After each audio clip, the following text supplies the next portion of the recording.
नमस्कार दोस्तों। ONGC recruitment आया हुआ है। Oil and natural gas corporation का रिक्रूटमेंट आया है।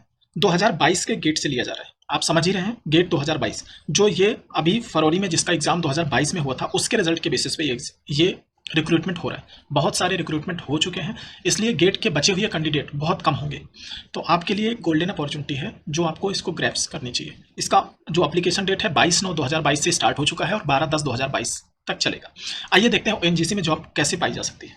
तो हमारे पास एक नोटिफिकेशन है ओएनजीसी का जो इस साल आया हुआ है 2022 के लिए, लेकिन इसी तरीके से हर बार आता है।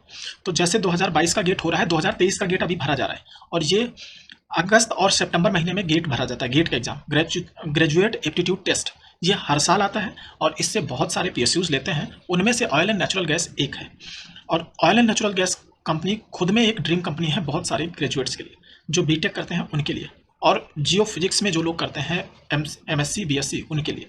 तो आइए देखते हैं कि आप ये एग्ज़ाम क्वालिफाई अगर किए हुए हैं तो आप ये फॉर्म भर सकते हैं और इस फॉर्म से आप जॉब ले सकते हैं। तो आप कैसे अप्लाई कर सकते हैं गेट एग्ज़ाम को, क्या एलिजिबिलिटी क्राइटेरिया होना चाहिए, कैसे फॉर्म भरा जाएगा, ये हम दूसरे वीडियो में आपको प्रॉपर बताएंगे।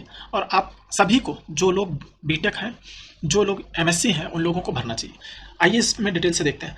पे स्केल क्या है, 60,000 से 1,80,000 तक जाएगा। इवन लेवल पे रिक्रूटमेंट हो रहा है। आपका बेसिक पे और इंक्रीमेंट बहुत सारा लगेगा। तो जो 60,000 पे जस्ट ज्वाइन करता है उसकी सैलरी 90 से 1 लाख रुपए होती है, 1 लाख के आसपास होती है। बहुत सारा पैसा है इसमें। मतलब आप अगर ये जॉब पाते हैं तो पैसे के बारे में आपको नहीं सोचना है और एक डिसेंट लाइफ मिलेगी आपको। तो सैलरी वाइज ये पीएसयूज में बेस्ट सैलरी देती है। बेस्ट मतलब बेस्ट, ठीक है। आइए देखते हैं क्वालिफिकेशन डिटेल। तो पहले तो आप तभी अप्लाई करेंगे जब आप गेट क्वालिफाई हैं और इन पर्टिकुलर सब्जेक्ट में। तो एक बार देख लेते हैं कौन सा। पोस्ट का नाम है AEE assistant executive engineer cementing mechanical. तो इसमें मैकेनिकल इंजीनियरिंग में 60% से आपको डिग्री होनी चाहिए, 60% या उससे अधिक से। ये 13 पोस्ट है। फिर से सीमेंटिंग पेट्रोलियम, इसमें आपका ग्रेजुएट होना चाहिए पेट्रोलियम इंजीनियरिंग से, इसकी आपकी 4 पोस्ट है। ग्रेजुएट सिविल होना चाहिए, असिस्टेंट एग्जीक्यूटिव इंजीनियर सिविल, और ये होगा सिविल में आपको ग्रेजुएट होना चाहिए यानी बीटेक होना चाहिए। ये जो ग्रेजुएट का मतलब है सिविल इंजीनियरिंग में बीटेक होना चाहिए। इसमें 29 पोस्ट है।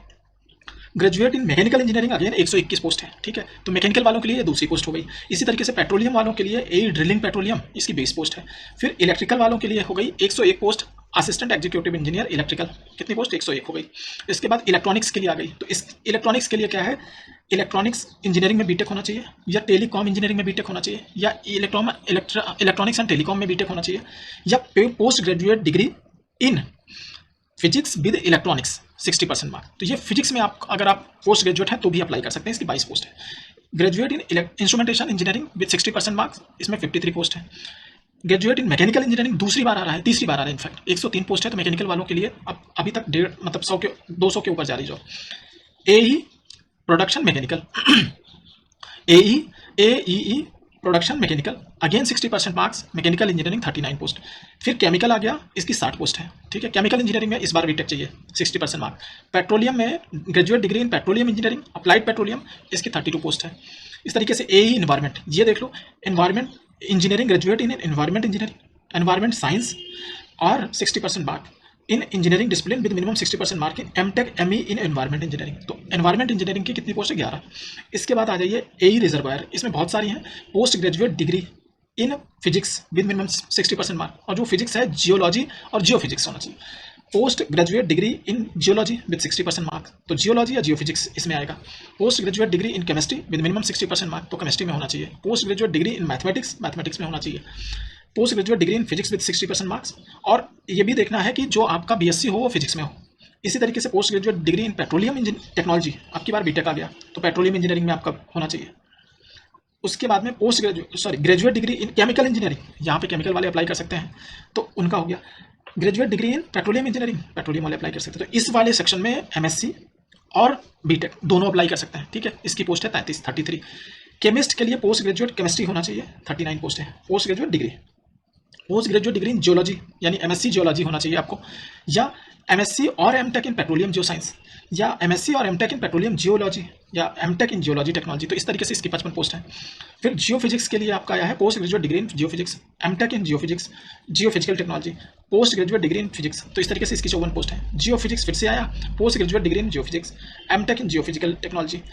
इसकी पोस्ट है 24 और post graduate degree in physics with electronics, ये फिजिक्स वाली डिग्री हो गई। इसी तरीके से प्रोग्राम ऑफिसर हो गया, graduate degree in computer science, graduate degree in information technology, post graduate in computer application, post graduate in computer science with minimum 60% of B level diploma as a defined by department of electronics and communication. तो इस तरीके से ये computer science वाले को भी 23 post हुई, यानी कंप्यूटर साइंस में आईटी और सीएस को ले रहे हैं, और या फिर एमसीए हुआ, ठीक है।